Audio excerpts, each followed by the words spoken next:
billahi minasyaitonir rajim. Bismillahirrahmanirrahim. Assalamualaikum warahmatullahi wabarakatuh. Alhamdulillahi rabbil alamin wassalatu wassalamu ala asyrafil anbiya'i wal mursalin wa ala alihi wa sahbihi ajma'in. Allahumma iftah alaina hikmataka وانشر علينا من خزائن رحمتك يا أرحم الراحمين رب اشرح لي صدري ويسر لي أمري واحلل عقدة من لساني يفقهوا قولي اللهم فقهنا في الدين وعلمنا التأويل واهدنا إلى صراطك المستقيم صراط الذين أنعمت عليهم من النبيين والصديقين والشهداء والصالحين وحسن أولئك رفيقا يا أرحم الراحمين سبحانك لا علم لنا إلا ما علمتنا إنك أنت العليم الحكيم آمين يا رب العالمين. Assalamualaikum, selamat pagi diucapkan kepada sidang penonton setia rancangan Bual Bicara Agama nombor 1 di Malaysia. Tak lain tak bukan, tanyalah Ustaz biar tahu jangan keliru. Pertama-tamanya sama-samalah kita panjatkan kesyukuran kita kepada Allah Subhanahu Wa Taala kerana Allah Subhanahu Wa Taala masih lagi memberikan keizinan kepada kita untuk bernafas satu hari lagi. Tak lain dan tak bukan untuk kita meneruskan tanggungjawab dan juga amanah yang telah diberikan oleh Allah Subhanahu Wa Taala kepada kita agar kehidupan kita ini bukan hanya sekadar kita mencari kenikmatan dunia, tetapi yang paling utama adalah untuk kita mendapatkan kenikmatan yang hakiki, yakni kenikmatan di akhirat kelak insya-Allah. Jadi alhamdulillah saudara sekalian, kita bertemu lagi di dalam edisi 19 Ogos 2021. Hari ini merupakan 10 Muharram 1443 Hijrah dan sudah semestinya ramai daripada kalangan para penonton pada pagi ini yang mengambil peluang untuk berpuasa hari Ashura. Ini di antara fadilat yang telah disebutkan oleh baginda SAW. Barang siapa yang berpuasa 10 Muharram iaitu hari Ashura, maka diampunkan dosanya setahun yang lalu. Ayuh sama-sama kita mencari keberkatan, bukan hanya sekadar dengan berpuasa, bahkan kita ambil juga keberkatan dengan memperbanyakkan amal kebaikan, dan salah satunya adalah dengan kita mempelajari dan juga mendalami ilmu ya, berdasarkan ataupun menerusi rancangan Tanyalah Ustaz pada pagi ini insya-Allah. Jadi sedang betul sekalian, apa yang kita nak bincangkan pada pagi ini? Namun sebelum tu, ayo sama-sama kita alihkan sejenak pandangan kita ke arah layar skrin untuk sama-sama kita menyaksikan statistik terkini penularan pandemik COVID-19 di Malaysia. Sehingga semalam 18 Ogos 2021, sebanyak 22,242 kes baharu telah pun dicatatkan dan sebanyak 22,238 daripadanya merupakan kes penularan tempatan. Ini menjadikan jumlah kes aktif dan kebolehjangkitan di Malaysia meningkat kepada 254,484 kes, dan duka cita dimaklumkan terdapatnya pertambahan kes kematian baharu sebanyak 225 kes yang menjadikan jumlah keseluruhan kes kematian di Malaysia akibat daripada COVID-19 kepada 13,302 kes. Jadi ayuh sama-sama kita meningkatkan lagi disiplin kita dalam mematuhi SOP. Saya tahu sudah banyak SOP yang kita telah pun dilonggarkan sekarang ini, namun ayuh sama-sama kita sebagai langkah pencegahan kita, sebagai langkah keselamatan kita, teruskan patuhi SOP. InsyaAllah suatu hari nanti tidak mustahil Allah Subhanahu Wa Taala akan mengangkat kembali penyakit ataupun wabak ini daripada bumi Malaysia khususnya, seterusnya di seluruh dunia insya-Allah. Jadi sedang betul sekalian, pada pagi ini kita akan sama-sama menelusuri sejarah Nabi dan juga para sahabat baginda, dan pada pagi ini susuk tubuh pilihan kita untuk sama-sama kita bincangkan dan kita sama-sama mengetahui sejarahnya adalah Miqdad bin Al-Aswad. Dan bagi menjawab persoalan-persoalan yang diajukan oleh sahabat-sahabat penonton sekalian, bersama dengan kita pada pagi ini salah seorang panel yang cukup tersohor, kakanda saya yang juga seorang artis ya sekarang ni, itu yang berbahagia Al-Fadil Ustaz Muhammad Ilyas Ismail. Assalamualaikum Ustaz. Waalaikumsalam warahmatullahi wabarakatuh. Apa khabar Ustaz? Sihat. Alhamdulillah. Melangit sangat tu. Melangit kan? InsyaAllah pada pagi ini mudah-mudahan kita juga Ustaz, nanti kita akan ke langit kau Ustaz. InsyaAllah. Amin rabbal alamin. Jadi insyaAllah sidang penonton sekalian, seperti biasa, ada sebarang persoalan yang ingin diajukan kepada kami, boleh untuk hubungi kami terus di talian 1800 881677 ataupun boleh terus menerusi Facebook rasmi kami di Tanyalah Ustaz TV3. InsyaAllah soalan-soalan yang terpilih kita akan ajukan kepada yang berbahagia Ustaz Ilyas kita untuk sama-sama kita mendapatkan jawapannya insyaAllah. Jadi sebagai permulaannya ni, seperti biasa Ustaz, kita semua mengenali ramai sahabat-sahabat Nabi. Di dalam bertanya oleh Ustaz ni banyak. Sebagai contohnya minggu lepas kita mempelajari berkaitan dengan Sayyidatina Hindun. Dan pada pagi ini kita akan bincangkan pula tentang Miqdad bin Al-Aswad. Sebagai permulaan Ustaz, apakah latar belakang Miqdad bin Al-Aswad ni Ustaz? Susuk tubuh yang kita akan pelajari pada pagi ini. Silakan Ustaz. Baik, terima kasih. Assalamualaikum warahmatullahi wabarakatuh. Assalamualaikum warahmatullahi. Bismillahirrahmanirrahim. Alhamdulillahirabbil alamin. Wassalatu wassalamu ala Rasulillah wa ala alihi wa sahbihi ajma'in. Allahumma inna nas'aluka ilman nafi'a wa rizqan tayyiba wa amalan mutaqabbala. Amin ya rabbal alamin. Amma ba'du. Terima kasih kepada adinda saya, Cak, Da'i Luqman, dan seterusnya kepada rakan-rakan kru penerbitan Tanyalah Ustaz, seterusnya kepada yang dihormati lagi diraikan para penonton-penonton di kalangan para alim ulama, asatiza, tuan-tuan guru, ustaz-ustazah, dan tak lupakan juga kepada pemimpin-pemimpin sekalian. Semoga Allah merahmati kita dan memayungi kita semua dengan kasih sayang Allah Subhanahu wa taala. Amin ya rabbal alamin.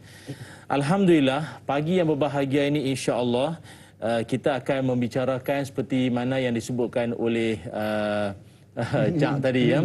Da'i Luqman sebut tadi ni adalah tentang Sayyidina Miqdad, yang kita akan kongsikan tentang apakah perkara yang kita boleh pelajari daripada riwayat hidup beliau. Namun sebelum itu, seperti yang juga Da'i Luqman sebutkan tadi, hari ini kita begitu bertuah sekali kerana beberapa perkara. Pertama sekali, kita berada pada hari Khamis.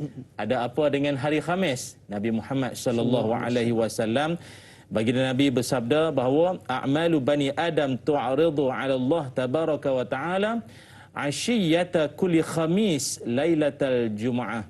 Kata baginda Nabi sallallahu alaihi wasallam, amalan-amalan anak-anak Adam diangkat oleh Allah Subhanahu wa taala iaitu pada setiap hari Khamis malam Jumaat. Ni amalan-amalan kita semua ni. Dan dalam riwayat yang lain Nabi sebutkan tu'radul a'mal yaumal isnain wal khamis fa uhibbu an yu'ridu amali wa ana shaim. Kata Nabi sallallahu alaihi wasallam, diangkat amalan-amalan kita ini semua iaitu pada setiap hari Isnin dan juga pada hari Khamis. Dan kata Nabi, aku sangat suka kalau sekiranya amalan aku diangkat ketika aku sedang berpuasa. Itu dia. Jadi teman-teman, para penonton yang dirahmati Allah Ta'ala sekalian, beberapa kelebihan kita dapat. Satunya, kita dapat puasa iaitu pada hari Khamis. Dan bertepatan pula hari ini pula hari Ashura, hari 10 Muharram. Yang mana bulan Muharram itu sendiri disebut sebagai Syahrullah, bulan Allah. Bulan Muharram ni bulan Allah. Yang mana yang sebut bulan Allah itu bukan saya. Nabi Muhammad sallallahu alaihi wasallam sendiri menyebutkan dalam hadis yang mana kata baginda Nabi, afdalus siyam ba'da Ramadan syahrullah al-Muharram. Seafdal-afdal puasa selepas puasa bulan Ramadan adalah puasa pada bulan Allah, iaitu bulan Muharram. Ini. Dan pada bulan Muharram tu pula tarikhnya apa? Iaitu pada 10 Muharram. Ashura tu Asyarah 10.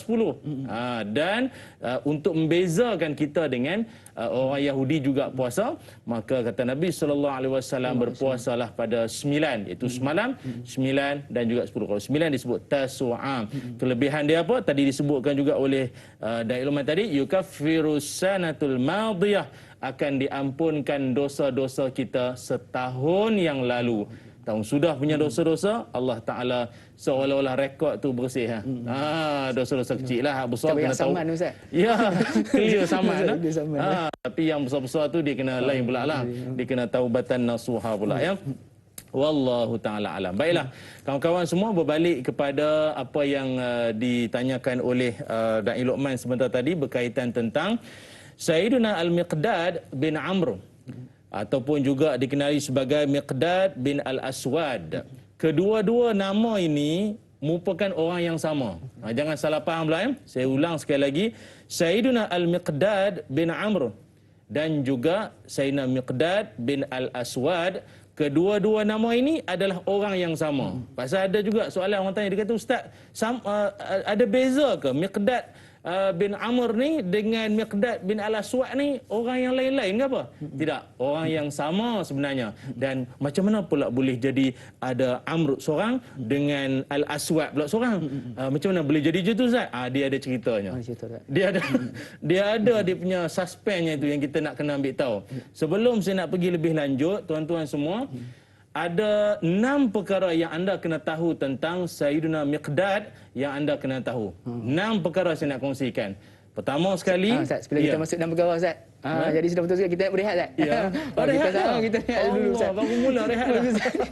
InsyaAllah sudah betul sekalian. Kalau nak tahu apakah 6 perkara yang perlu kita tahu tentang Miqdad Al-Aswad, jangan ke mana-mana, teruskan kekal bersama kami dalam rancangan Tanyalah Ustaz, biar tahu jangan keliru. Kembali sebentar sahaja lagi, insya-Allah.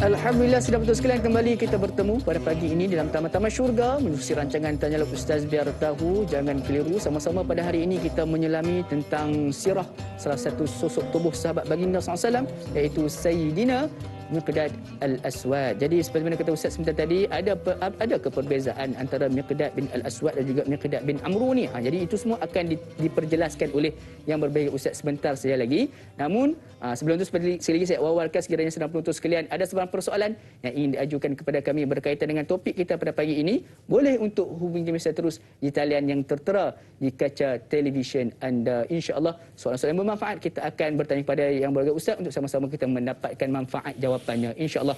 Jadi Ustaz, kita nak teruskanlah Ustaz. Yang kita pada pagi ini, sebelum kita berhenti berehat sebentar tadi, Ustaz nak menerangkan kepada kita 6 perkara yang kita perlu tahu tentang Miqdad bin Al-Aswad ni, Ustaz. Silakan. Terima kasih Da'i Luqman, penonton-penonton yang dirahmati Allah Taala sekalian. Sayyiduna Miqdad bin Amr ataupun Miqdad Al-Aswad ini merupakan seorang yang hebat. 6 perkara yang saya nak kongsikan sebagai, kalau bahasa saya lah sebelum ni saya katakan sebagai trailer lah. Anda nak kena tahu dia punya sikit-sikit hint-hint berkaitan tentang beliau yang hebat ini. 6 perkara. Pertama sekali, beliau adalah seorang yang dikenali sebagai digeruni dia punya penampilan, dia punya keterampilannya itu sememangnya digeruni. Dia muncul saja, orang tak berani nak gaduh, orang tak berani nak cari pasal. Kata orang, maaflah budak-budak sekarang kata, aku tak berani nak cari pasal dengan dia lah. Aku tak berani cari pasal dengan dia. Kalau kau berani silakanlah. Kalau aku tak berani cari pasal dengan dia. Mudah faham, dia seorang yang digeruni. Satu.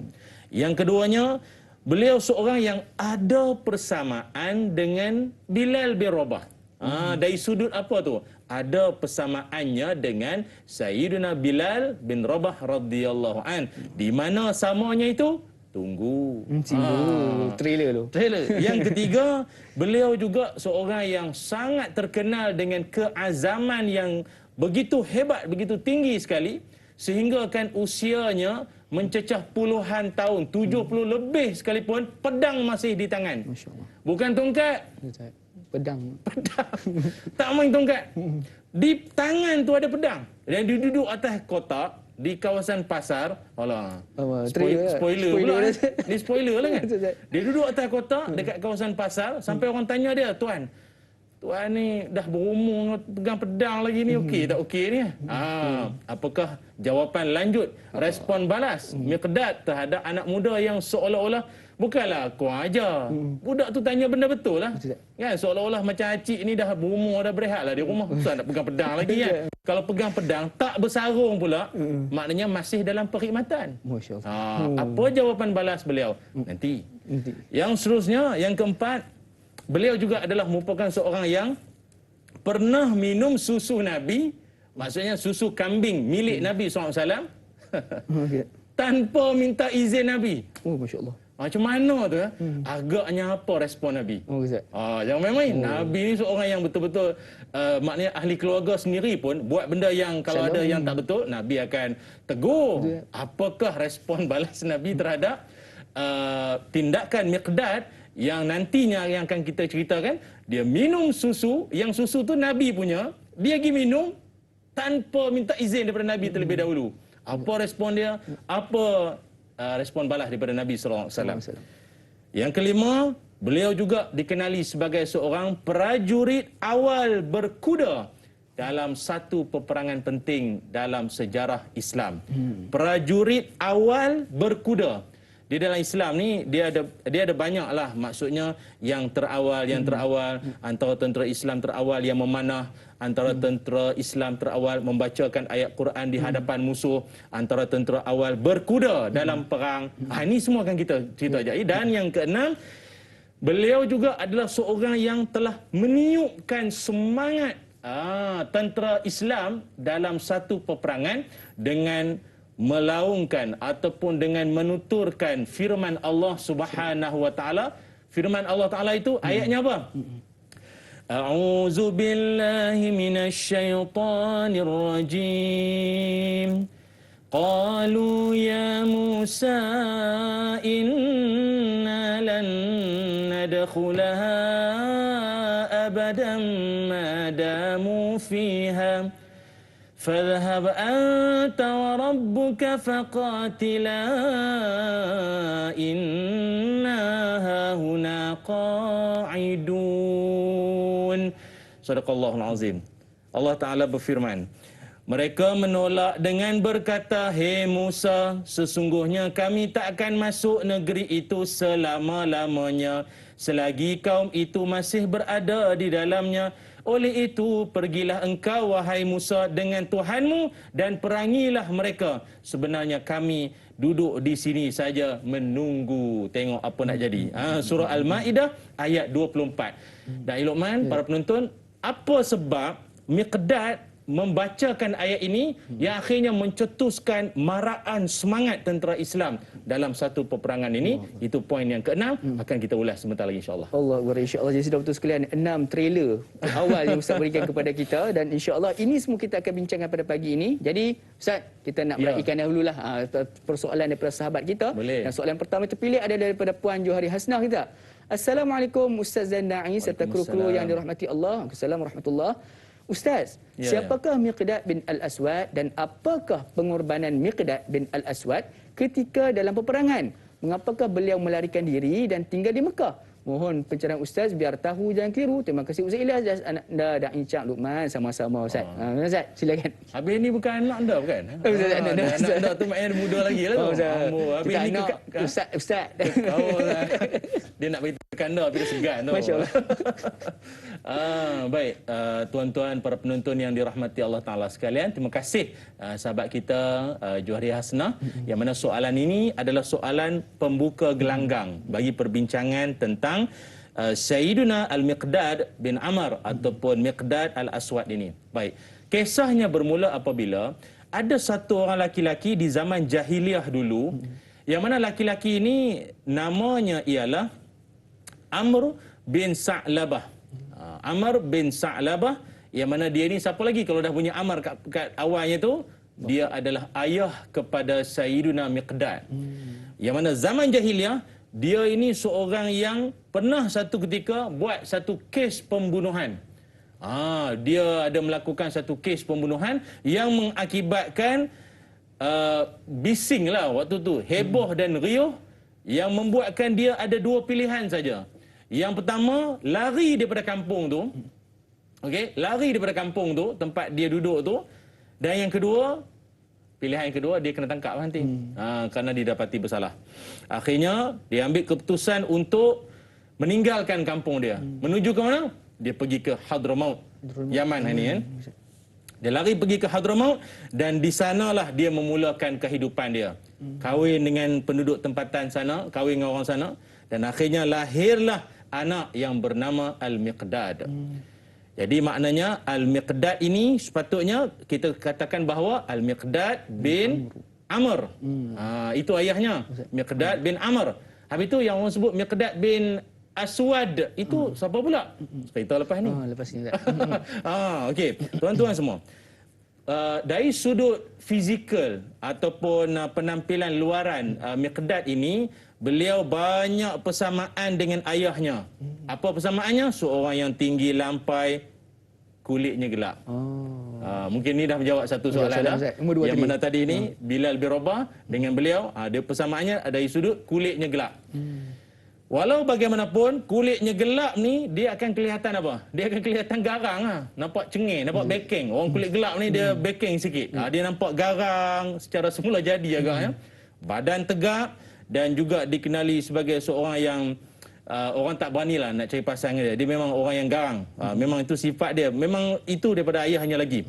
Dan seorang yang kuat keazamannya dan jaga maruah dan pantang dicabar sifatnya itu. Dan dia pun Miqdad ni dia membesar di Hadramaut. Dia membesar di Hadramaut. Dan Hadramaut ni pun tuan-tuan tahu kan kisahnya, macam mana Hadramaut ni satu kawasan, satu tempat yang orang dulu kata siapa nak sampai situ tu kira hebat susah nak sampai. Hadramaut. Biasa. Sebab nak pergi ke situ nak pergi situ tu payah, nak padang pasir semua bagai. Siapa boleh sampai situ kira hebat. Sebab biasanya nak pergi mati. Hadramaut. Okey. Ustaz-ustaz kita Yaman lagi ramai tahulah ceritanya. Walau bagaimanapun pernah berlaku satu ketika di Hadramaut pula. Allah. Kalau sebelum ni ayahnya Amr pernah bunuh satu orang di satu kawasan menyebabkan dia lari pergi ke Hadramaut. Sekarang ni Miqdad pula dekat Hadramaut pula disebabkan ada satu isu lah, pergeseran berlaku di antara Miqdad dengan satu orang besar jugalah. Orang besar juga nama Abu Syamrin bin Hajar di Hadramaut tu. Wallahu ta'ala alam, barangkali dia cakap benda yang menyakitkan hati, benda yang sakit hati. Miqdad tanpa membuang masa, orang cari pasal, mulut lebih kurang, dia tetak kaki tu. Masya Allah. Dia tetak kaki. Garang. Dia tak ni dah, dia tetak kaki tu. Bila dia tetak kaki orang tersebut, menyebabkan keadaan atau nasib dia sama macam ayah dia dulu, ada dua pilihan. Kau nak duduk situ kena tangkap, atau kau lari daripada kampung halaman Hadramaut tu, kau lari ke tempat lain. Apakah kesudahan dia? Inilah bagi menjawab soalan tadi tu. Kenapa lari ke Mekah? Inilah ceritanya. InsyaAllah. Jadi Ustaz, sebelum kita nak tahu Ustaz, bagaimana kisah pelarian, ke mana pula dia melarikan diri tu? Jadi sedang betul sekalian nak tahu, jangan ke mana, teruskan kekal bersama kami. Sebentar lagi kita kembali dalam rancangan Tanyalah Ustaz, biar tahu jangan keliru.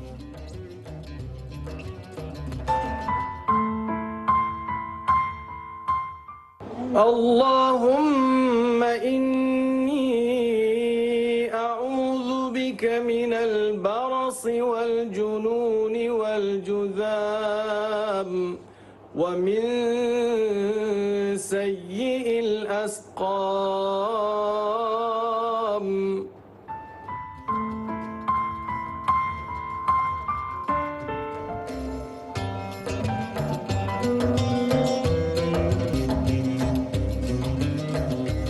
Alhamdulillah, sudah betul sekalian, kembali kita bertemu pada pagi ini dalam rancangan Tanyalah Ustaz, biar tahu jangan keliru. Sama-sama pada pagi ini kita nak mendalami ilmu berkaitan dengan sirah salah seorang sahabat baginda SAW, iaitu Sayyidatuna Miqdad al-Aswad. Jadi sudah pun sebentar tadi Ustaz menerangkan kepada kita berkaitan dengan asal namanya itu adalah Sayyidatuna Miqdad, Sayyidina Miqdad al-Amru.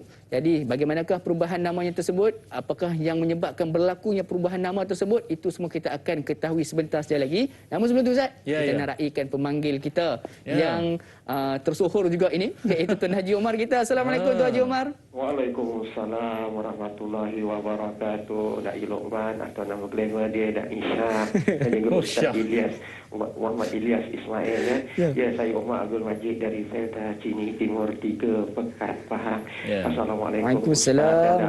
Apa khabar Tuan Haji Omar pagi ni? Alhamdulillah saya sehat orang tua biasalah. InsyaAllah sama-sama berpuasa kot insyaAllah pagi ni, hari ni. InsyaAllah. Silakan soalan pagi ni. Soalan saya begini Ustaz Tadi Ustaz dia menyebut ada 6 trailer apa tadi saya tak silap saya dengar tadi pada awal lagi yang mengatakan Sayyidina Miqdad bin Al-Aswad ini adalah seorang yang cengih, kata orang Kedah kata belah utara sana dia kata cengih lah. Dia jenis macam Umar Al-Khattab mungkin. Jadi apakah perangai cengih dia ni ataupun apa yang dikatakan sebagai bunyi sini yang ditakuti, digeruni oleh kawan dan juga lawan, apakah sama perangainya macam Umar Al-Khattab? Umar Al-Khattab ni bukannya manusia dia takut, sedangkan iblis pun takut dengan dia. Jadi sebagaimana apa perangai dia cengih ni, jadi adakah perangai apa tadi ni Miqdad ya betul. Miqdad bin Al-Aswad ni sama perangai macam Saidina Umar Al-Khattab itu, cengih dan bengis dan digeruni oleh semua kawan dan lawan. Itu soalan saya, Ustaz dan Dai. Terima kasih banyak Ustaz dan Dai. Assalamualaikum. Assalamualaikum. Terima kasih Tuan Haji Omar kita. Satu soalan yang menarik Ustaz. Berkaitan dengan adakah persamaan di antara kecengian ataupun kegarangan Saidina Miqdad dengan Saidina Umar, ataupun dia lembut seperti mana Tuan Haji Umar kita. Umar juga Ustaz. Silakan. Ya, setiap orang dia ada karakternya yang tersendiri, ataupun termasuklah juga di kalangan sahabat-sahabat Nabi ridwanullah alaihim ajma'in. Mereka ini ada karakter, ada yang penyayang. Penyayang tu yang bagaimana? Ada. Ada yang sifatnya itu lembut hatinya, ada cara lembutnya itu.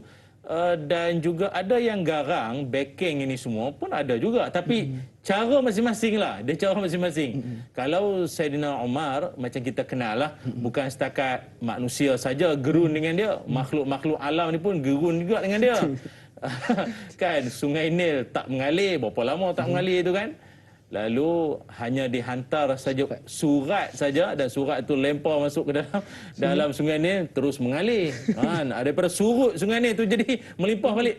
Hantar surat, bukannya tuan badan datang, hantar surat saja daripada Saidina Umar. Maknanya dan juga jalan-jalan yang bakal dilalui oleh Saidina Umar takkan dilalui oleh syaitan. Syaitan takkan berani lalu. Tu bezalah, tu beza kan. Ada yang tanya soalan ni pun Haji Umar. Jadi dia Umar ni dia ada kan barakah nama tu kan, orang hebat-hebat ni. Jadi bagi saya setiap orang di kalangan sahabat Nabi ni garangnya itu ada caranya yang tersendirilah. Wallahu taala. Insya-Allah. Jadi mudah-mudahan banyak persoalan daripada Tuan Haji Umar kita, iaitu mungkin ada perbezaan lah. Walaupun garang tu mungkin tak sama lah. Macam kita baik pun ada juga orang yang baik macam lain, macam ni dan sebagainya. Ustaz. Jadi Ustaz, kesudahan seterusnya Ustaz tentang perpindahan Saidina Miqdad kemudian melarikan diri ke mana tu Ustaz? Okey. Akibat daripada kejadian ataupun peristiwa tetak kaki itu yang menyebabkan semua orang jadi riuh dan bising, maka pilihannya ada dua, sama ada stay ataupun duduk saja di Hadramaut tu dengan keadaan akan menerima hukuman atau tindakan, ataupun keluar lari daripada Hadramaut. Jadi akhirnya pilihan yang dibuat, macam cerita tu macam mengulang balik apa yang jadi ke ayah dia kan dulu kan. Sekarang ni Miqdad pilihannya adalah dia keluar daripada Hadramaut menuju ke Mekah. Bila sampai ke Mekah pula, dia tengok di Mekah ni ramai lagi samsing. Lagi ramai samsing. Aku rasa macam aku dah cukup samsing dah ni. Dekat kampung aku boleh tetak orang, gaduh dengan orang. Mari Mekah tengok-tengok, lagi ramai samsing punya. Ini lubuk ni lah, ramai samsing ni. Dan dia sendiri beranggapan bahawa duduk di Mekah ni tak boleh seorang-seorang. Dengan izin orang kata lonely, tak boleh. Dia kena ada geng. Dia kena menyertai mana-mana kabilah dan dia bernaung di bawah kabilah tersebut, barulah dia aman. Kalau dia seorang-seorang, selamat. Siaplah. Memang mautlah lepas tu. Memang hidup tak lama lah lepas tu. Jadi akhirnya, ringkaskan ceritanya, dia ataupun Sayyiduna Miqdad ini telah pun bersama dengan satu kabilah, ataupun daripada dalam puak Quraisy kan dia ada banyak kabilah-kabilahnya itu, maka dia bersama dengan satu kabilah yang dinaungi atau ketua ayahanda lah. Ayahanda dia punya ayah. Senang faham kau ya. Kitab tak sebut ayahanda. Abihi ke apa dah. Dia punya kepala dia lah. Senang faham ya. Dia punya kepalanya bernama Aswad bin Abdul Yarus Az-Zuhri. Aswad, senang faham Aswad. Aswad ni pula, dia adalah ketua kabilah. Dia ayahanda kita tadi Dia tengok Miqdad ni satu orang yang berpotensi pergi jauh dalam dengan izin lah tuan-tuan. Kalau kata dalam dunia kesamsengan ni, dia boleh pergi jauh. Dia boleh pergi jauh. Dia ni ada tanjak lah. Credibility, Ustaz. Ada bakat boleh pergi jauh ni. Bila dia seronok, dia macam seolah-olah macam ada satu orang legenda sedang mencari dia punya pelapis.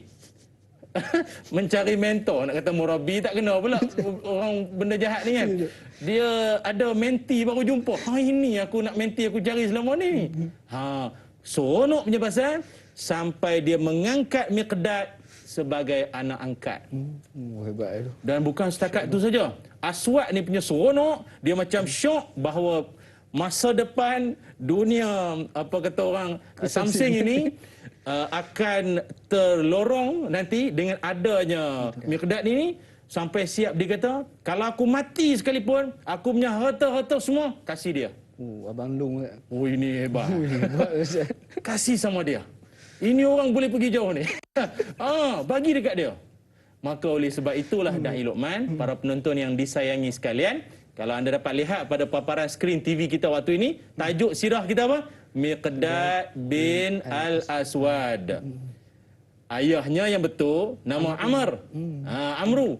Tapi macam mana jadi Al-Aswad? Habis dibinkan kepada bapa angkat. Dibinkan kepada bapa angkatnya. Kemudian selepas daripada itulah, ini saya ingat sekadar ilmu tambahan je lah, bukanlah kita nak bincang bab hukum.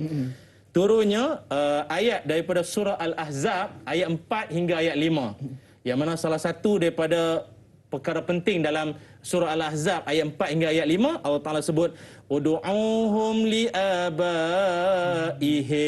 iaitu panggillah orang itu dengan nama bapa dia. Maksudnya binkan dengan bin bapa dia. Walaupun dia tu anak angkat engkau, tak boleh binkan engkau, tak boleh. Ceritanya begitu. Tapi kenapa Ustaz masih dikekalkan macam tajuk kita bin Al-Aswad ni? Sebab dah terlalu famous sangat. Dia dah terlalu terkenal sangat dengan bin Al-Aswad tu. Dah lama sangat disebut dengan Al-Aswad itu. Sebab itu jangan terkejut dan jangan terkeliru. Ustaz, mana satu betul ni? Bin Al-Aswad ke bin Amr? Orang yang sama. Tapi kalau ditanyakan mana yang sebetulnya bapaknya itu, Amr tadi tu. Itu ayah yang sebenarnya. Ayah Al-Aswad ni ayah angkat dia. Tapi walaupun dipilih sebagai anak angkat, geng-geng Quraisy ataupun kabilah-kabilah ni semua masih beranggapan bahawa dia tetap orang luar. Dia tetap orang luar dan kau jangan tunjuk terror sangat. Engkau tetap orang luar. Kau bukanlah daripada suku kami semua ataupun yalah, dia kalau orang luar negara ni kan dia ada family name. Dia ada family name kan, dia ada banyaklah family name ni kan. Lepas tu kalau isi borang kalau pergi luar negara kan, borang kad putih tu kan, family name. Kita kena pening nak tulis nama kita lah. Nama ayah. Family name tak faham lah kita apa. Nama keluarga, nama kita nama tu lah kan. Apa nama keluarga pula? Dia kalau Arab ni dia ada. Sebab tu dia terlalu jaga dia punya, mungkin orang kita panggil apa, marga ke apa tu kan. Dia jaga dia punya nama-nama keturunan, nama family name dia tu lah.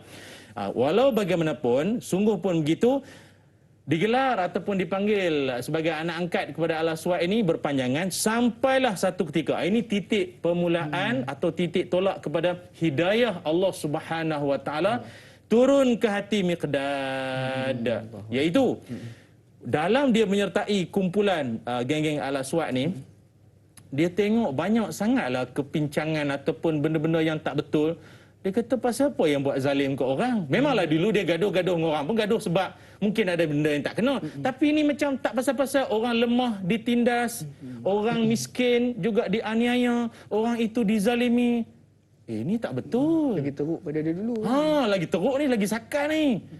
Jadi dia pun rasa macam benda ni macam tak betul. Dan dalam masa yang sama, dia juga ada mempelajari ataupun dia juga ada menuntut ilmu dengan beberapa orang. Ada yang mengatakan pendeta, ada yang mengatakan tukang tilik pun ada macam-macam lah.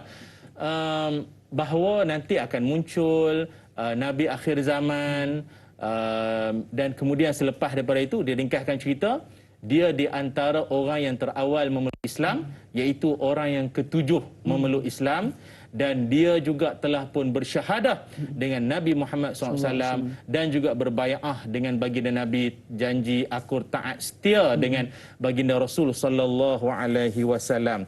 Dan keberaniannya itu dan keislamannya itu lebih terselah apabila dia buat satu tindakan yang kebanyakan orang di awal-awal Islam dulu tak berani sangat nak buat macam tu, tapi dia cukup berani. Apakah tindakan dia? Okey, insya-Allah Ustaz, kita nak tahu Ustaz tentang tindakan tu. Tapi untuk permulaan ni kita tahu dah bahawa Miqdad ni merupakan orang yang ketujuh yang telah pun memeluk Islam dan juga berbai'ah dengan baginda sallallahu alaihi wasallam. Jadi sidang sekalian, mudah-mudahan menjawab persoalan tersebut. Jadi Ustaz, kita nak meraihkan pemanggil yang berikutnya daripada Penang, daripada Pulau Pinang Ustaz, iaitu Mamu Hanifah kita. Assalamualaikum Mamu. Waalaikumsalam, sahabat Mamu yang lama. Alhamdulillah. Syukur pada Tuhan, mau doa ustaz-ustaz dan doa kru-kru semua. InsyaAllah. Tuhan bagi rahmat pada mintalah tolong pada Tuhan, kita bagi ambillah COVID-19. Amin, amin ya rabbal alamin. Insya-Allah. Semoga Mamu pun sihat insya-Allah. Alhamdulillah. Insya-Allah. Silakan Mamu, soalan. Soalan Mamu, kita ambil anak angkat ni. Kita tak bubur benci Abdullah ke apa ke, pasal apa yang kita tak bubur, lalu tu boleh ke atau tak boleh ke kita tak bubur nama bin nama Abdullah yang Abdul Rahim ke pasal apa, lagu mana kita nak buat anak angkat ni. InsyaAllah. Akhirnya nama apa yang kita nak bubur anak angkat ni. Okey Mamu. Assalamualaikum warahmatullahi wabarakatuh. Soalan menarik berkaitan. InsyaAllah sama-sama Mamu. Sama-sama Mamu. InsyaAllah. Satu soalan yang menarik pada Mamu Ustaz. Apakah sebenarnya orang kata apa cara-cara sebenarnya kita nak letakkan nama pada anak angkat ni, sebab kadang-kadang ialah ke sekolah tiba-tiba nama ayah lain dengan nama anak ni, dia menyebabkan terasa. Bagaimana Ustaz? Ya, sebab itu kalau lanjut ataupun nak lebih terperinci lagi, kita boleh tengok perbahasan para alim ulama, juga ulama-ulama tafsir dalam Al-Quran berkaitan tentang surah yang kita bacakan tadi, iaitu surah Al-Ahzab ayat 4 hingga ayat 5. Yang mana dalam surah Al-Ahzab ayat 4 hingga ayat 5, ianya adalah rentetan daripada peristiwa yang berlaku ketika Nabi SAW mengambil Zaid bin Harithah sebagai anak angkat.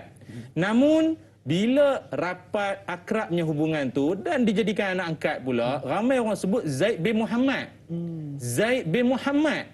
Lalu turunlah ayat yang mana Allah Subhanahu wa taala berfirman, panggillah anak-anak angkat itu dengan berbinkan kepada bapa-bapa mereka sendiri. Cara itulah yang lebih adil di sisi Allah. Dalam pada itu, kalau kamu tak tahu bapa-bapa mereka, panggillah mereka dengan saudara-saudara kamu yang seugama dan sebagai maula-maula kamu. Macam ni. Dia kalau setengah orang dia ambil anak angkat, kalaupun dia dah tak boleh binti tak boleh. Jadi dia sebut maula. Maula, contoh Ilyas orang lain lah. Ni Ilyas bin Ismail. Tapi kata Ilyas, ayah angkatnya tu nama Ismail. Contohlah, ataupun Abdul Rahman, contoh bapa angkatnya Maula Abdul Rahman. Maksudnya yang dijaga. Dia tak pakai bin, tapi ada cakap bin atau binti, dia punya maula, dia yang dijaga, macam tu, yang dijaga. Maula. Tapi kalau kita bunyi maula tu orang ingat Maulana pula. Maulana pakai cium tangan pula lagi. Ini Syekh Kabir ni Maulana ni kan, maula itu. Maula dia begitu. Dan banyak lagi lah perbahasannya.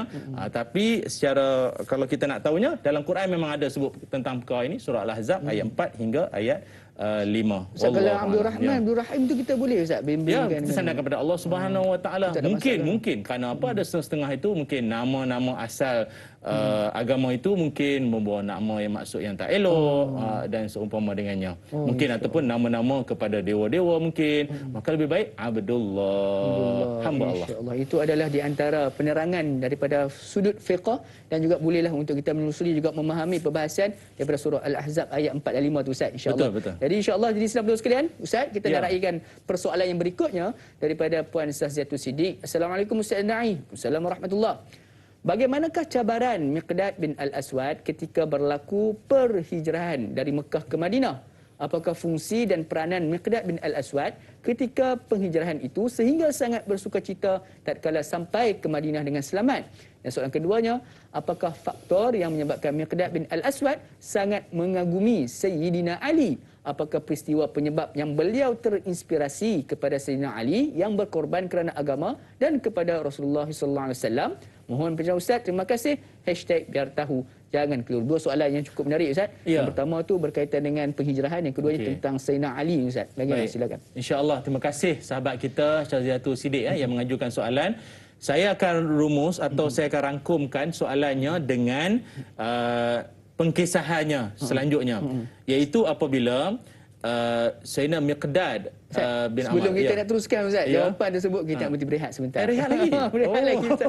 Jadi insyaAllah sudah betul sekalian. Maaf Ustaz, sudah memotong. Tak apa. Ustaz, insyaAllah sudah betul sekalian nak tahu berkaitan dengan jawapan kepada persoalan pada Puan Syaziatul Siddiq. Jangan ke mana-mana, teruskan kekal bersama kami dalam rancangan Tanyalah Ustaz. Biar tahu jangan keliru, kembali sebentar sahaja lagi insyaAllah.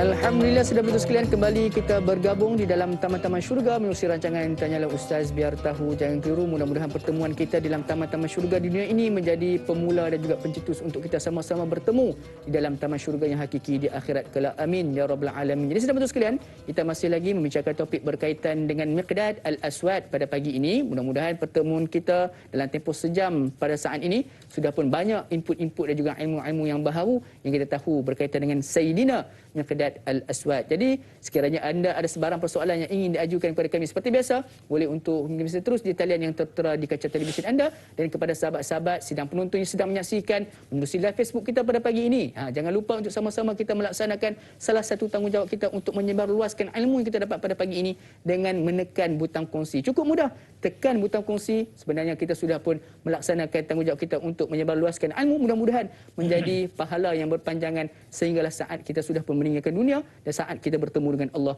Subhanahu Wa Taala kelak, insya-Allah.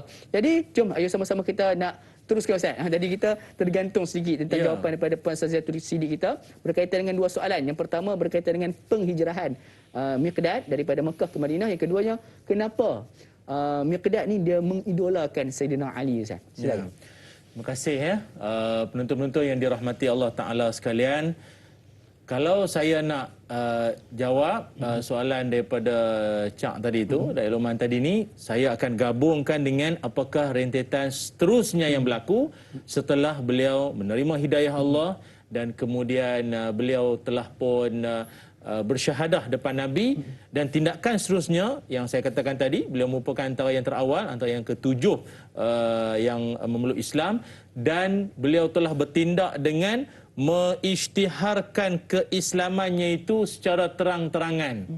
Dia bagi tahu terang semua bahawa dia telah pun mengikut Nabi Muhammad sallallahu alaihi wasallam dan dia telah pun bersyahadah. Lalu tindakannya itu dia tahu bahawa dia akan menerima akibat risikonya itu, dia tahu apa yang dia akan terima. Namun keberaniannya itu yang kita sangat kagumlah, orang yang berani bercakap benar. Kata Imam Syafi'i rahimahullah, ada 3 perkara yang sangat susah nak dibuat oleh ramai orang. 3 perkara yang sangat susah nak dilakukan oleh ramai orang. Pertama, tidak melakukan maksiat ketika sendirian. Ketika orang tak nampak, tapi kau boleh seorang-seorang, kau tak buat maksiat, itu kira hebat. Kebiasaannya kalau duduk seorang-seorang biasanya mudah nak buat maksiat, ataupun pergi tempat yang orang pun tak kenal kau, senang nak terjebak dengan maksiat. Satu. Yang kedua, yang susah kata Imam Syafi'i rahimahullah, iaitu engkau nak bercakap benar di hadapan pemimpin yang zalim. 2. Dan yang ketiga, engkau boleh menegur orang yang banyak berbakti kepadamu. Mungkin satu orang dia tu banyak bagi sumbangankan duit kita, tiba orang tu ada buat benda tak betul, berani nak tegur dia.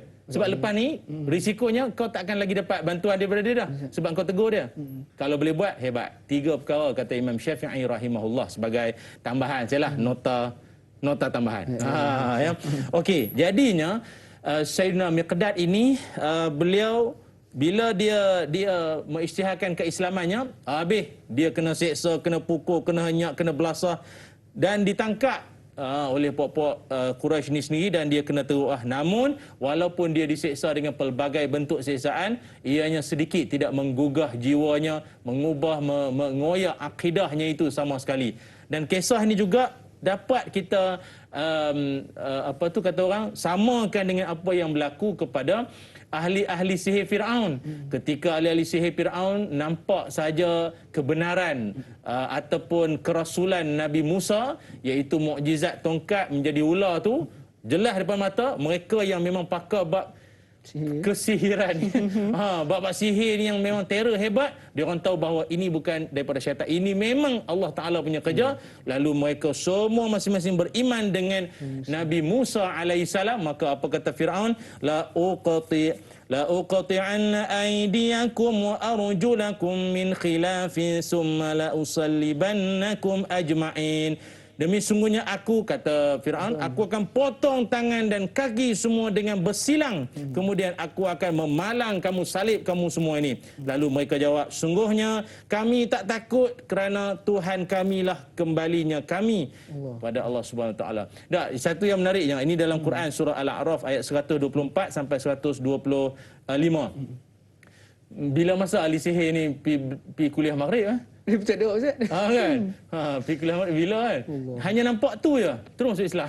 Hanya nampak tu saya terus beriman dengan Nabi Musa alaihissalam. Inilah hidayah Allah. Ini nama hidayah Allah, petunjuk dari Allah Taala. Ada orang kadang Allah dengar ceramah berpuluh tahun dah tak berubah-ubah juga. Hidayah dari Allah. Dan hidayah ni kena minta. Kena minta daripada Allah Taala. Dan di hujung nanti saya akan cerita apa kelebihan orang yang dah dapat hidayah dan dia mengamalkan apa ajaran-ajaran Islam. Nanti di hujung kita cerita. Okey, sambung. Kemudian selepas daripada itu, beliau terinspirasi juga dengan sikap semangat beraninya Sayyidina Ali karamallahu wajhah, yang mana Sayyidina Ali ni antara sifatnya itu dia berani mengorbankan dirinya menggantikan tempat tidur Nabi SAW. Orang tengah marah, orang tengah mengamuk, boleh masuk je rumah Nabi terus tikam Nabi. Dia ganti tempat tidur Nabi itu. Dalam keadaan segala apa amanah tu dia pegang. Yang Nabi, ialah mungkin kalau ada orang nak minta barang ke apa yang Nabi punya, dia tolong jagakan, pemegang amanah. Itu yang dia banyak terinspirasi tu, keberaniannya dan juga sifat yang ada pada Sayyidina Ali karamallahu wajhah. Rupa-rupanya di setiap jalan atau pintu keluar dari kota Mekah itu telah pun Roblok banyak. Ini bukan jalan-jalan ni. Quraisy ni, kafir Quraisy ni, dia orang buat roblok besar-besaran sampai satu tahap nak keluar tu bukan mudah lah. Nak dapat meloloskan diri tu bukan senang lah. Dalam peristiwa hijrah banyak sahabat-sahabat Nabi yang banyak yang sangkut lah. Dia sangkut tu macam mana? Bukan tak bawa surat. Surat. Kan dah. Dia punya sangkut tu maknanya semua barang kena tinggal situ. Engkau selai pinggang pergi. Kalau kau nak keluar boleh, tapi selai pinggang kau pergi. Tinggal semua barang sini. Maka Sayyidina Miqdad ni, tu hebatnya, kalau ikutkan dia pun kena tahan juga dekat sekatan tu, dekat Roblok tu, SJR tu kan. Kena tahan juga. Tapi Masya Allah ya, dia menggunakan, dia panggil Hailah ni taktik. Dia menggunakan taktik, entah macam mana cara, ikut jalan mana, dapat meloloskan diri. Orang hebat. Dulu orang, kaki orang dia tetak dulu ni. Dia orang hebat. Dulu pernah sekejap lah join grup jadi Samsing tu, dia tahulah selok-beloknya tu. Akhirnya dia dapat meloloskan diri. Dia sampai saja ke Madinah. Nabi SAW punyalah seronok pada ketika itu, sampaikan Nabi menyebutkan satu hadis ataupun Nabi pernah bersabda, yang sabdaan itu kita nak sebut lepas ni ke atau macam mana? Kita sebut lepas ni Ustaz. Tersimpan trailer. Baik. InsyaAllah ini sudah betul sekalian. Mudah-mudahan menjawab persoalan sebentar tadi. Jadi Ustaz, kita nak raih pemanggil berikutnya. Ibu Rohani kita. Assalamualaikum. Assalamualaikum Ibu Rohani. Waalaikumsalam. Apa khabar? Alhamdulillah. Alhamdulillah. Assalamualaikum Ustaz Dadah. Waalaikumsalam warahmatullahi wabarakatuh. Silakan dengan soalan pagi ni Ibu. Saya nak buat soalan lain daripada tadi nak tanya Ustaz. Okey. Kita berpuasa di bulan Muharram. Adakah satu hari bulan Muharram terus kita berpuasa, ataupun 9 Muharram dan 10, 11? Tetapi 9 Muharram kita tak berpuasa. Kita berpuasa 10, 11 dan 12. Yang pertama. Yang kedua, soalan saya, hari Jumaat bolehkah kita berpuasa? Okey, insya-Allah. Boleh, Bu? Baik. Sama-sama satu soalan bertepatan dengan hari ini, Ustaz. Sebab hari ini pun kita nak membesarkan juga hari ini juga seperti mana Nabi juga para sahabat, iaitu hari Asyura. Berkaitan dengan puasa ni, adakah perlu bunga pada 1 Muharram ataupun 9, 10 ataupun 9, 10, 11 ataupun 10, 11, 12? Bagaimana, Ustaz? Ini bagus ni ya. Oh, Ustaz. Maknanya ibu kita ni memang, tapi kata-katalah para ibu-ibu ni saya jumpa bab fadilat amalan tu kalah kita. Betul, Ustaz. Kita ustaz nak cerita pun Allah malunya. Dia ibu-ibu ni hebat sungguh ya. Lagi-lagi bila dia pencen. Allah, kalau boleh hari-hari nak puasa. Pagi raya nak puasa kalau boleh. Lemang depan dia puasa. jangan cari pasal. Baiklah, ibu dan seluruh penonton-penonton, dalam bulan Muharram ini seperti kita bacakan tadi hadis, iaitu dalam bulan Muharram puasa yang afdal selepas daripada puasa Ramadan adalah puasa di bulan Allah, iaitu bulan Muharram. Tetapi kita lebih fokus iaitu pada 10 Muharram sebab ada ceritanya, ada kisahnya yang mana Nabi sampai saja, cerita oleh Ibnu Abbas radhiyallahu anhuma, sampai saja ke Madinah, Nabi tengok ramai orang Yahudi pun puasa. Nabi pun tanya, "Mahaza? Ini semua kenapa ni?" Kata orang Yahudi, "Haza yaumun soleh." Ini hari banyak kebaikan, banyak peristiwa-peristiwa baik. Nabi Musa, Bani Israel semua selamat daripada Fir'aun semua. Jadi kami pun berpuasa. Maka Nabi kata, kalau begitu kita pun berhak juga ke atas apa yang berlaku ini, kita kena puasa juga. Cuma ada yang lain mengatakan bahawa, ya Rasul, kalau 10 tu orang Yahudi puasa, takkan kita sama dengan mereka. Maka kata Nabi, tahun depan insya-Allah puasa 9 untuk membezakan orang Yahudi. Maksudnya kita 9 dan 10. Jadi itu yang bagusnya. Cuma kalau nak diikutkan beberapa fadilatnya itu, ranking nombor 1 kalau boleh puasa pada 9, 10, 11. Nombor 1. Nombor 2 naik juara lah. 9, 10. Tak dapat juga nombor 3. 10 saja. Nombor 4 tak puasa langsung. Ranking tu. Tapi dia bagi semangat lah. Kat suami dia, "Abang puasa abang, puasa abang." Dia tak puasa tapi dia bagi semangat kat orang puasa. Ataupun dia membacakan hadis-hadis ya, "Puasalah kalian semua." Jadi dia update Facebook. Selamat berpuasa kawan-kawan semua. Saya belum lagi. Kan? Dia sebaiknya begitulah. Begitu. Itulah adalah ranking-rankingnya Ustaz dah. InsyaAllah. Jadi kepada ibu-ibu mungkin juga ada daripada kalangan muslimah kita yang tak berpuasa pada hari ini, tak boleh berpuasa pada hari ini. Pada petang ni jangan lupa untuk sediakan makanan kepada orang berbuka sebab dapat pahala yang sama dengan orang berbuka, dengan orang yang berpuasa juga. Jadi lebih afdal kepada kami. Boleh hantar. Boleh. InsyaAllah sudah betul sekalian. Kita nak teruskan lagi Ustaz. Ustaz, apakah berlaku Ustaz? Baik, setelah Sayyidina Miqdad berjaya meloloskan diri dalam peristiwa hijrah tu sampai ke Madinah, dan untuk pengetahuan semua juga, ada pendapat yang mengatakan bahawa Sayyidina Miqdad ini adalah orang yang terakhir yang berhijrah ke Madinah Al-Munawwarah. Dan ada setengah pendapat yang lain juga mengatakan bahawa yang terakhir bukannya Miqdad tetapi Al-Abbas, iaitu paman, pakcik, uncle, pakcik Nabi SAW. Wallahu alam, tapi kita boleh kita sebagai nota tambahan kita lah. Dan bila beliau selamat tiba saja di Madinah, antara perkara yang Nabi sangat gembira sekali, Nabi ada menyebutkan bahawa innallaha azza wajal amarani bihubbi bi'arba'atin wa akhbarani annahu yuhibbuhum. Kata Nabi SAW, Allah memerintahkanku agar menyayangi 4 orang ini, dan Allah suruh aku beritahu mereka yang Allah sayangkan mereka. 4 orang ini. Siapakah 4 orang ini? Pertama sekali adalah Sayyidina Ali bin Abi Talib radhiyallahu an. Yang keduanya Sayyidina Miqdad bin Amr yang kita bincangkan tentang beliau ini. Yang ketiganya Abu Zar Al-Ghifari radhiyallahu an, dan yang keempatnya Sayyidina Salman Al-Farisi radhiyallahu taala anhum ajma'in. Walau bagaimanapun tidak menafikan kemuliaan sahabat-sahabat Nabi yang lain. Semuanya ada ciri-ciri keistimewaan yang Allah Taala sayang pada mereka. Itu. Dan kawan-kawan penonton semua, Selain daripada itu juga ada kisah menarik antara Nabi SAW dengan Miqdad, di mana ingat tak tadi trailer saya kata Miqdad dia minum susu kambing tanpa izin milik Nabi tanpa bagi tahu. Tak minta izin daripada Nabi. Agak apa respon Nabi? Nabi marah ke? Nabi begitu tegas sekali Nabi larang ke macam mana? Menarik kisah ni Ustaz. Tapi sebelum tu, sidang betul sekalian, kita nak melaburkan tirai terlebih dahulu TV3. Labur dah. Labur dah Ustaz. Allah. Kita nak buka balik tirai dekat TV9 sebentar lagi. InsyaAllah. Jadi sidang betul sekalian, nak tahu mengenai lanjut tentang kisah berkaitan dengan Miqdad Al-Aswad. Jangan ke mana-mana, teruskan kekal bersama kami di TV9 sebentar saya lagi. Rancangan Tanya Ustaz, biar tahu jangan keliru kembali sebentar sahaja lagi insyaAllah.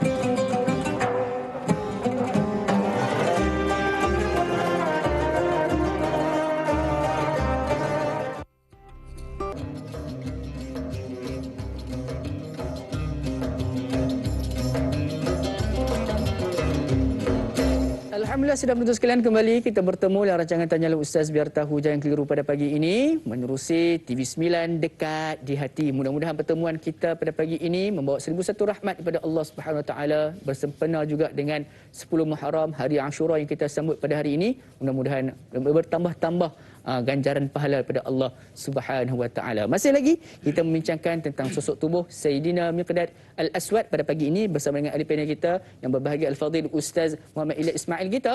Jadi sudah pun banyak sebenarnya yang kita tahu tentang peribadi, karakter dan juga kisah-kisah di sebalik sosok tubuh ini. Jadi kita teruskan lagi lah Ustaz.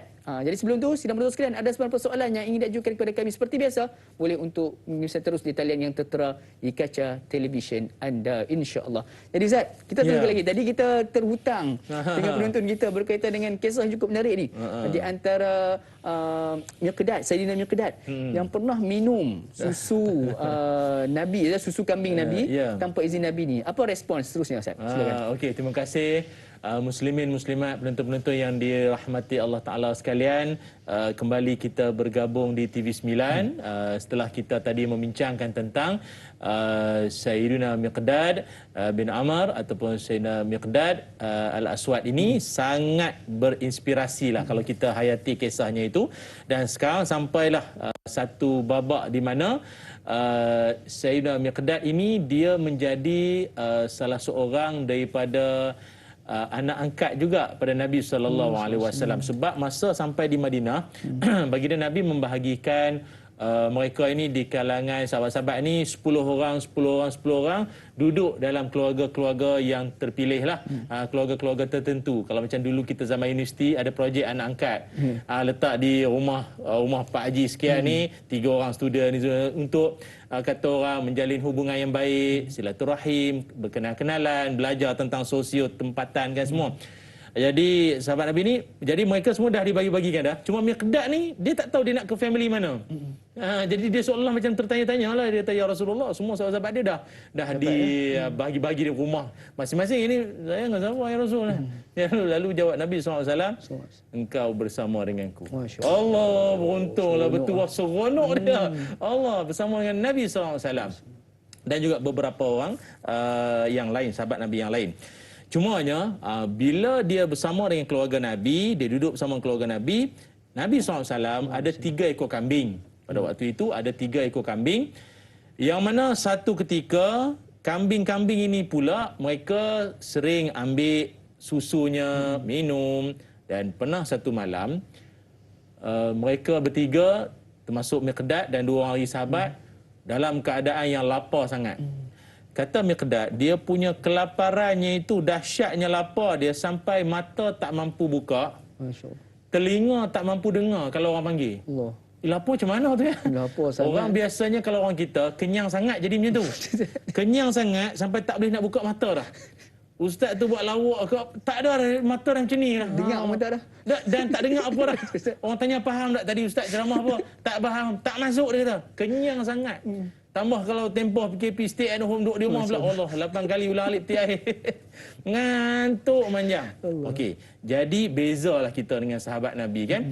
Sahabat Nabi nama Miqdad ni, dia kata dia lapar sangat malam tu, dalam keadaan mata tak boleh buka, telinga pun tak apa nak dengar kalau orang panggil ke bunyi apa pun. Sedangkan dua orang sahabat lagi tu adalah minum sikit susu kambing tu setakat lapik perut je. Dia ada. Dia kata lapar sangat. Dalam malam tu pula kata dia sejuk. Oh, dengan sejuk kita sejuk lapar. Lapar, musim-musim hujan, sejuk. Lapar, ekor lagi. Lepas tu dia hanya ada kain. Kain tu pula sikit, kecil. Kalau tutup kepala, nampak kaki. Tutup kaki, nampak kepala. Allah, susahnya kehidupan para sahabat-sahabat Nabi kan. Kemudian dalam keadaan itulah tiba-tiba syaitan bisik kan, supaya apa? Di depan dia pada waktu dalam masjid ni, dalam masjid, yang rumah Nabi dengan masjid kan bersebelahannya. Dia nampak ada secawan susu. Yang secawan susu tu itu Nabi punya. Dia tengok, dia kata sedap pula, nak minum masa ni. Apa ni? Mata tak boleh nak celik, nak minum susu tu. Datang bisikan syaitan, ambillah minum. Nabi. Ambillah minum. Kalau kau minum habis sekalipun, ramai lagi orang Ansar nanti berebut-rebut nak sedekah kat Nabi. Tak ada efek tak ada apa minum je. Dia pun nak tak. Tak boleh jadi. Dia pergi minum juga. Lalah dia pergi minum. Di saat dia minum tu, bila dia minum tu, datang juga bisikan syaitan. Kau minum yang Nabi punya. Kau minum susu kambing Nabi punya tu. Habislah kau nanti Nabi tadah tangan doa kehancuran untuk kau apa tak tahulah. Habislah kau. Allah, dia dah menyesal dah. Aduh, minum. Syaitan macam tu lah. Syaitan ni dia membisikkan, yang bertindak kita. Sebab tu kita tak boleh sama sekali nak salahkan dia. Tak boleh. Dia bisik ya. Kan? Sebab tu nanti di akhirat dia akan beritahu, kata Allah Ta'ala Tuhan kau, yang kau ikut cakap aku nasihat je. Yang kau ikut kenapa? Aku tak suruh pun. Aku suruh kau ambil nombor telefon je. Aku suruh kau stop Facebook dia tu je. Aku tak suruh kau pergi pegang tangan dia. Aku tak suruh kau pergi tidur sebilik dengan dia. Betul tak? Betul, Ustaz. Macam mana Ustaz tahu syaitan cakap macam tu? Contoh. Manalah aku tahu syaitan cakap macam mana, tapi contoh yang macam tu lah. Jadi Miqdad ni dia minum. Bila dia dah minum, dia dah rasa menyesal, dia dah jadi risau, dia bimbang. Lalu dalam keadaan dia dalam selimut yang kecil itu, dia tengok Nabi masuk. Nabi pula kalau masuk masjid, Assalamualaikum. Nabi memberi salam pada mana-mana orang yang ada dalam masjid tu. Nabi masuk. Dia kata, habislah Nabi tengok cawan tu kosong. Habislah aku nak jawab apa sekejap lagi ni. Nabi tengok cawan kosong, jam. Habis aku. Nabi pun solat macam biasa. Nabi solat dan Miqdad kata, aku tengok Nabi semayang. Habis semayang, sambung semayang. Habis semayang, sambung semayang. Nabi bagi salam. Nabi bagi salam. Apalah nak jadi sekejap lagi ni. Habislah aku kena marah apa. Elok Nabi bagi salam. Nabi pun macam biasalah. Selesai semua doa selesai. Nabi pun tengok apa dalam keadaan cawan kosong je tu. Nabi pun berdoa pada Allah SWT. Ini yang cantik ni. Kita nak cerita pada penonton-penonton semua. Munculnya doa ini. Nabi menadah tangan dan berdoa dengan doa ini. Apakah doanya? Nak kita cerita sekarang ke atau macam mana? Kita nak hold dulu, Ustaz. Jadi insya-Allah kita nak raikan caller. Namun sebelum tu kita berhenti berehat sebentar. Jadi sahabat sekalian, kalau nak tahu apakah kesinambungan kisah dan juga belum lagi Ustaz, kita nak raih caller dulu Ustaz. Insya-Allah. Jadi Assalamualaikum. Waalaikumsalam warahmatullahi wabarakatuh. Naya Kumada Ustaz. Saya Ismail Batang Bulog. Ya, apa khabar Ismail kita? Alhamdulillah, raya sihat. Alhamdulillah. Silakan soalan begini. Okey, soalan saya begini nak tanya. Apakah jasa dan perjalanan Miqdad bin Al-Aswad serta kelebihan yang ada padanya dalam peperangan Badar dan Uhud? Itu je soalan saya. InsyaAllah. Terima kasih. Assalamualaikum warahmatullahi Assalamualaikum wabarakatuh. Berkaitan dengan Sayyidina Miqdad dengan dengan peperangan Badar. Jadi Ustaz, tentang doa yang Nabi ajar tu dan juga jawapan untuk soalan daripada Tuan Haji Ismail kita nak tunggu sebentar. Jadi jangan ke mana-mana, silakan. Belum lagi Ustaz. Belum lagi. Saya dah confuse Ustaz bagi ni Ustaz. Puasa. Ya, puasa. InsyaAllah Ustaz. Awal lagi. Bagaimana Ustaz jawapannya Ustaz? Doa itu Ustaz. Ya. Ingatkan Da'i Luqman je confuse, saya confuse juga. Nak rehat ke nak sambung? Saya okey ya. Baiklah penonton-penonton, Da'i Luqman ni dia saja nak menceriakan kita ya. Itu muda-muda lagi ya. Gurau-gurau. Okey. Sejurus selepas itu, Nabi Muhammad sallallahu alaihi wasallam menadah tangan dan berdoa kepada Allah. Tapi Miqdad dia risaulah. Apa pula lah doa Nabi ni nanti, ya Allah, bila doa apa pula lah, siapa minum susu ini, ya Allah, kasih bagi apa pada dia, pengajaran sikit. Itu dia takut tu. Rupanya Nabi doa sangat jauh daripada apa yang dia sangka. Apa doa Nabi? Allahumma at'im man at'amani wasqi man saqani. Ya Allah, berilah makan kepada orang yang telah memberi kami makan, dan berilah minum kepada orang yang telah memberi kami minum. Amin ya rabbal alamin. Doa itu bagus untuk tuan-tuan baca tak kala dibelanja. Dibelanja makan.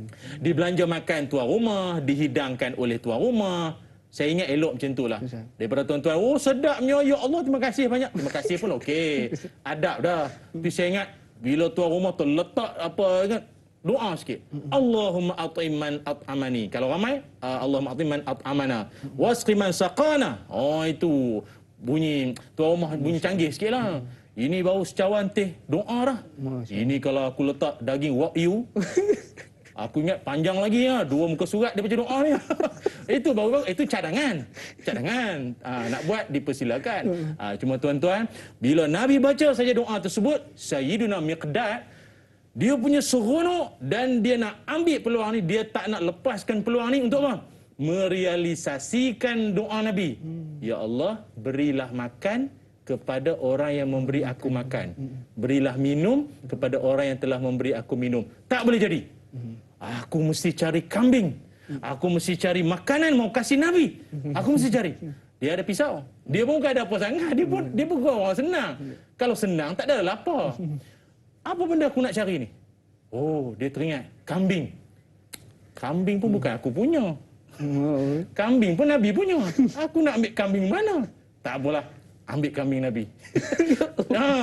Memang betul-betul ni dia nak sembelih kambing Nabi. Dia nak sembelih. Tak apa, lepas tu cerita kemudian. Buat dulu. Dia kata, buat dulu. Lepas tu minta maaf lah bang, macam mana kan? Buat dulu.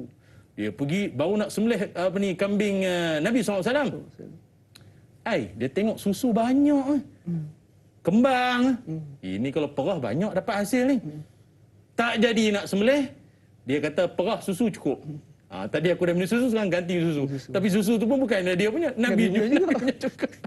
Dia perah susu tu. Dia bawa pada Nabi SAW dan dia menghidangkan kepada baginda Nabi, dan ketika itulah dia ceritakan kepada Nabi, bagi minum pada Nabi SAW, dan dia pun cerita hal sebenar. Bila dia cerita hal sebenar, sambil dia pun gelak. Dia pun gelak. Dia gelak tersenyum dengan apa yang berlaku ni. Nabi pun tanya pasal apa? Ni dia cerita balik. Ya Rasul, tadi itu ini saya minum, minta maaf lah apa semua pakai. Dia menjelaskan hal sebenar. Apa kata Nabi SAW? Ustaz, kata-kata tu kita nak Ustaz. Sebab kita berehat kali ni betul. Ini betul rehat ni. InsyaAllah. Jadi sedap tuan sekalian nak tahu apakah kata-kata Nabi terhadap penceritaan Sayyidina Miqdad tersebut. Jangan kau teruskan kekal bersama kami. Rancangan Tanya Ustaz Biar Tahu Jangan Kiru kembali sebentar sahaja lagi, insyaAllah.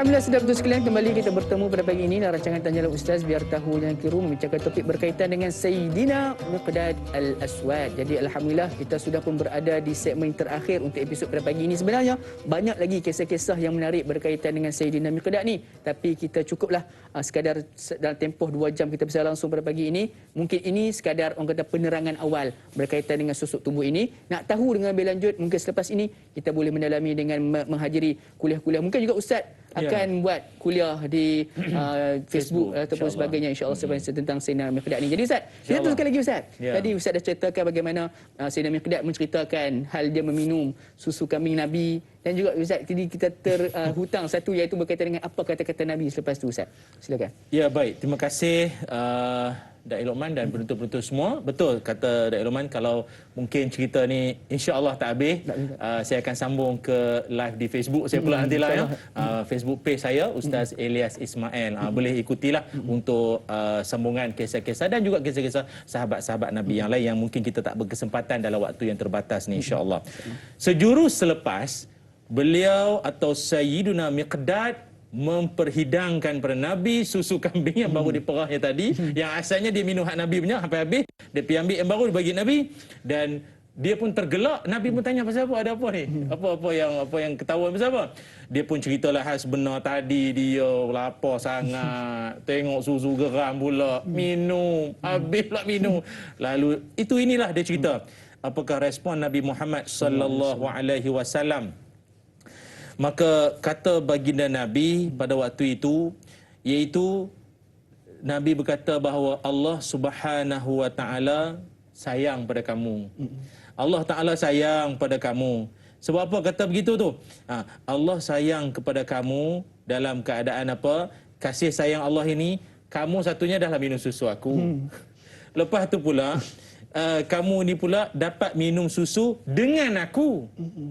Lepas tu pula kamu dapat doa aku. Aku tadi doa, engkau buat terus apa yang aku doakan. Maknanya makbul lah, dia dapatlah doa tu. Nampak berganda-ganda lepas pada tu. Dan selepas itu dapat berkongsi minum dengan aku. Dan Nabi SAW, susu kambing tu yang dihidangkan untuk Nabi, Nabi tak minum seorang. Nabi minum, Nabi bagi kat Miqdad. Miqdad pun bagi kat Nabi, bagi Miqdad balik. Bagi Nabi, bagi Miqdad. Begitulah. Dan perkara yang sama juga pernah Nabi SAW lakukan dengan Sayyidina Abu Hurairah radhiyallahu an. Abu Hurairah, Nabi bagi minum susu, Abu Hurairah minum. Lepas tu Nabi kata minum lagi. Dia secawan je pun. Ya Allah. Tapi Nabi kata minum lagi. Dia pun minum. Bergilir dengan Nabi juga lah, tapi dia minum. Rasa dah lama minum. Saya tak kurang ni. Berkat tu. Tak kurang-kurang susu. Mukjizat Nabi SAW. Oh, itu hebat. Sampai Abu Hurairah kata macam nak muntah pada. Banyak sangat minum. Maknanya ini mukjizat Nabi. Berkat tu. Dapat khidmat dengan Nabi, dapat doa makbul daripada Nabi. Itu tanda kasih sayang Allah kepadamu. Maknanya Nabi tak dimarah lah. Hebat. Nabi tak marah. Nabi penyayang. Okey je. Kan, walaupun begitu. Dan satu kisah yang menarik juga seperti soalan sahabat kita tadi ni, iaitu berkaitan tentang bagaimana dalam peristiwa Perang Badar. Dalam Perang Badar, yang asalnya Nabi SAW bukan berniat nak perang pun. Yang mana rombongan Abu Sufyan masa sebelum Islam, Abu Sufyan ni, dia dan rombongannya daripada Syam bawa barang-barang yang, antara barang tu siapa punya? Orang-orang Muhajirin punya, orang Mekah punya. Yang mereka dah pergi ke Madinah kan, yang dia orang tinggal semua. Barang-barang tu dia ambil. Jadi orang Islam yang di Madinah ni, mereka macam seolah nak ambil balik hak dia orang. Barang-barang mereka juga.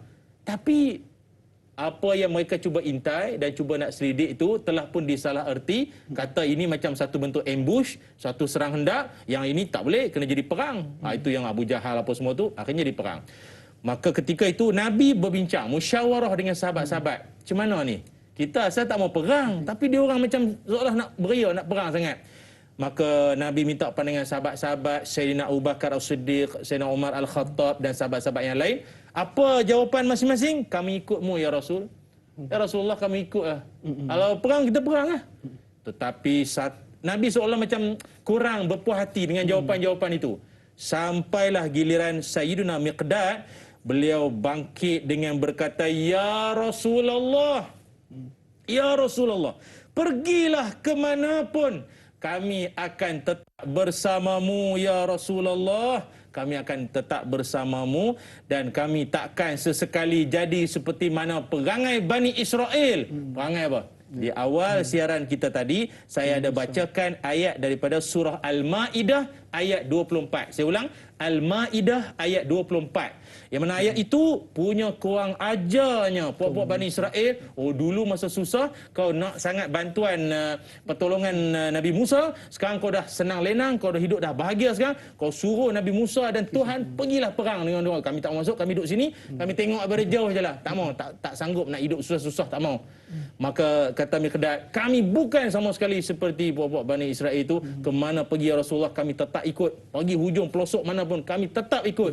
Maka itulah antara ucapan beliau yang membuatkan semangat membara di hati pejuang-pejuang Islam pada waktu itu, mujahidin pada ketika itu, dan juga Rasulullah SAW jadi semangat, jadi seronok. Itu antara sumbangannya. Dalam ramai-ramai orang tengah down, tengah lemah semangat, mungkin musim-musim susah pada waktu ini, timbul satu orang bagi semangat, cetus semangat.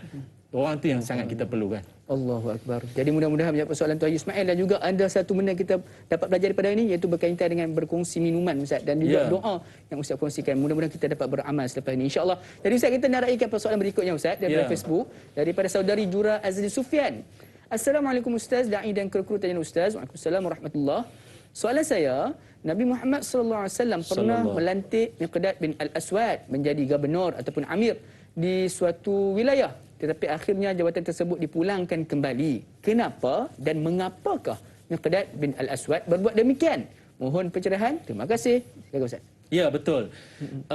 Sayyidina Miqdad seorang yang begitu tawaduk, merendah diri. Orang yang hidup dengan Nabi ni, itulah kan berkat hidupnya itu senantiasa ada suluhan petunjuk ilmu dengan Nabi SAW. Nabi seorang tawaduk. Nabi kan pernah ditawarkan nak jadi Nabiun Abdan atau Nabiun Malikan. Nak jadi seorang Nabi yang hamba ataupun Nabi yang raja. Nabi memilih Nabi yang hamba. Tawaduk Nabi itu. Maka itulah juga sifat yang seolah-olah kita kata tempiasnya itu kepada sahabat-sahabat Nabi SAW. Termasuklah Sayyidina Miqdad yang betul soalannya itu tadi. Respon daripada Miqdad sendiri, dia pun menjawab dengan jujur apabila nak dilantik menjadi amir pada waktu itu di satu kawasan. Kata beliau, engkau telah menjadikan diriku menganggap diri sendiri ini di atas semua manusia, sedangkan mereka semua di bawahku. Demi zat yang telah mengutusmu membawa kebenaran, sejak saat ini saya tidak ingin menjadi pemimpin sekalipun untuk dua orang. Ini maknanya sampai selama-lamanya dia tolak jawatan tersebut. Dan kita nak kongsikan dengan penonton-penonton semua bahawa tanggungjawab kepimpinan ni bukan satu benda yang mudah. Maknanya kita jangan salah faham ya. Kata Miqdad ni seorang yang dia ni kenapa tak nak bertanggungjawab lah tu. Tak, bukan. Dia orang yang berani memegang kepimpinan ni adalah orang yang betul-betul dia berkeahlian. Dia bukan setakat dia baik, dia mesti cerdik. Dia bukan setakat ada kompetensi, kemahiran, tapi dia juga ada integriti. Waktu dia ada banyak komponen-komponen untuk terbinanya seorang pemimpin. Sebab Nabi SAW pernah menyebutkan, kata Nabi, innakum satahrisuna 'alal imarati wa satakunu nadamatan yaumal qiyamah. Dengar baik-baik ni. Rakan-rakan penonton di kalangan para pemimpin di semua segenap lapisan, dengar. Kata Nabi SAW, satu hari nanti kamu akan bercita-cita besar. Satu hari nanti kamu akan bercita-cita besar nak jadi pemimpin. Padahal kekuasaan itu nanti akan menjadi satu penyesalan di hari kiamat bagi kamu nanti. Hadis riwayat Imam Bukhari. Memang betul pun. Berapa ramai orang dalam dunia ini menginginkan kepimpinan, memegang jawatan, tetapi akhirnya itu akan menjadi satu bentuk penyesalan. Kalau aku tahulah, di akhirat nanti semuanya akan keluar. Sebab itu satu pesanan yang bagi saya makan dalam, sangat makan dalam. Daripada Fudail bin Iyad rahimahullah, beliau ada menyebutkan, ma min ahadin ahabba riyasah illal hasad wa bagha wa tattaba'a ayuban nas wa kariha an yuzkara ahadun bi khairin. 3 tanda seorang itu dia ni gila kuasa, cinta melampau terhadap kekuasaan. 3 tanda. Sempat tak cerita ni ya? Ustaz, kita buat ringkas-ringkasan boleh. 3 tanda orang gila kepada kekuasaan. Kuasa perlu, tapi jangan sampai gila pada kekuasaan. 3 tanda. Ringkas. Pertama, dia mudah dengki dengan orang lain. Dia mudah dengki kepada orang lain, kata Fudail bin Iyad. Yang kedua, dia suka mencari keaiban orang lain. Mencari aib-aib orang lain, dia suka sangat. Dan yang ketiganya ialah dia takkan akui kebaikan orang lain. Dia takkan akui kebaikan orang lain yang dah dibuat. Mungkin orang sebelum ni ada buat satu benda baik, sikit pun dia tak akui. Allah. Dia tak akui pun kebaikan orang tu. Padahal orang tu pun ada baiknya, dia tak sebut pun. Itu tanda-tanda orang gila kuasa. Terlalu, dia panggil hubbur riyasah. Terlalu cinta akan kekuasaan. Ingat, kuasa, kepimpinan itu bukan kebanggaan, tetapi ia adalah amanah dari Allah Subhanahu Wa Taala. Itulah semangat yang ada pada Sayyidina Miqdad, menganggap bahawa kepimpinan ini bukan soal main-main, tetapi ia adalah soal yang akan dipertanggungjawabkan di akhirat kelak. Wallahu a'lam. Jadi kepimpinan itu bukanlah satu perkara yang perlu dipermainkan, tetapi ia adalah satu benda yang akan dipertanggungjawabkan. InsyaAllah ya Ustaz, kita sudah pun berada di penghujung rancangan pada pagi ini. Sedikit kesimpulan ringkas Ustaz, dan juga boleh Ustaz akhirkan dengan bacaan doa, mudah-mudahan Allah perkenankan dan juga makbulkan dan juga rahmati pertemuan kita pada pagi ini Ustaz. Silakan. Ya, di akhir hayat Sayyidina Miqdad, beliau sempat umurnya itu menjangkau 70-an, umur 70 lebih. Ada kata sampai 73. Sampai zaman Sayyidina Osman. Banyak ke tu, umur banyak ke tu ya. Sampai zaman Sayyidina Osman pada ketika itu, yang mana beliau pernah duduk dalam keadaan umur dah tua ni, dah berumur sangat, dia pegang pedang. Dah tua sangat pegang pedang ni, macam sebut di awal tadi, bukan pegang tongkat, pegang pedang. Dan ada orang tanya pada dia, Tuan masih pegang pedang, umur macam ni, tak sepatutnya. Duduk di rumah, rehat-rehat, santai-santai, buat amalan yang patut, yang ikut kemampuan. Apa kata dia? Tidakkah kamu baca dalam Quran surah Taubah ayat 41? Surah Taubah ayat 41, ringkas. Iaitu Allah Ta'ala sebut dalam ayat tu, pergilah berjihad, pergilah seruan, kau dengar seruan jihad, pergilah. Dalam keadaan senang atau susah kau pergi. Sekarang ni, aku senang ke susah? Aku tengah senang, tak ada apa sekarang ni. Jadi apa aku nak jawab depan Allah nanti? Apa yang adakah aku ni terkecuali? Aku boleh bila-bila masa, anytime ni pedang tunggu dah. Sampailah beliau punya semangat tu terbawa-bawa sampai beliau wafat, meninggal dunia.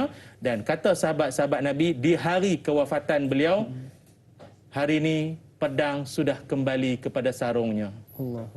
Hari ini pedang sudah kembali pada sarungnya. Artinya tamat sudah perjuangan beliau. Maknanya selama ni, selagi pedang tu tak bersarung, perjuangannya tak pernah berhenti sampailah beliau tiada lagi. Itulah sifat ataupun falsafah orang beriman. Dunia tempat berpenat, akhirat tempat berehat.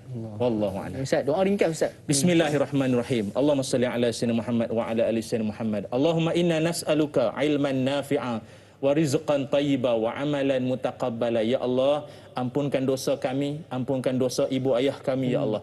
Ya Allah, kurniakan kami ilmu yang bermanfaat, rezeki yang baik dan amalan yang diterima. Ya Allah, berikanlah hidayah, petunjuk dan taufik-Mu kepada para pemimpin kami, agar mereka dapat memimpin kami ke jalan redha-Mu ya Allah, dan dapat memberikan kebaikan pada seluruh rakyat di bawah pimpinan mereka ini ya Allah. Ya Zal Jalali wal Ikram. Ya Allah, kurniakanlah kami kesembuhan bagi mereka yang sedang diuji dengan sakit. Ringankanlah beban bagi mereka yang sedang ditimpa dengan pelbagai musibah dan juga ujian ya Allah. Kurniakan kami rezeki dari jalan-jalan yang tak disangka-sangka ya Allah. Hanya kepada Engkau-lah kami merayu dan memohon keampunan ya Allah. Wa sallallahu ala sayyidina Muhammad walhamdulillahi rabbil alamin. Amin amin rabbil alamin. Jazakallah Ustaz di atas bacaan doa dan juga ilmu yang dilimpahkan kepada kami. Mohon dihalalkan segala ilmu yang diberikan. Jadi sedang betul sekalian, jangan lupa untuk saksikan rancangan Tanya Ustaz pada esok hari bersama dengan moderator kita dan yang Iman, dan juga yang berbahagia ahli panel kita Ustaz Muhammad Zarifi Muhammad Daud, dengan membincangkan kesinambungan daripada surah Asy-Syura ayat 13 hingga 16. InsyaAllah saya dan Luqman memohon mengundur diri, mohon maaf di atas kekurangan dan sebagainya. Akhirul kalam, wabillahi taufiq wa hidayah. Wassalamualaikum warahmatullahi wabarakatuh. Tanya Ustaz, biar tahu jangan keliru.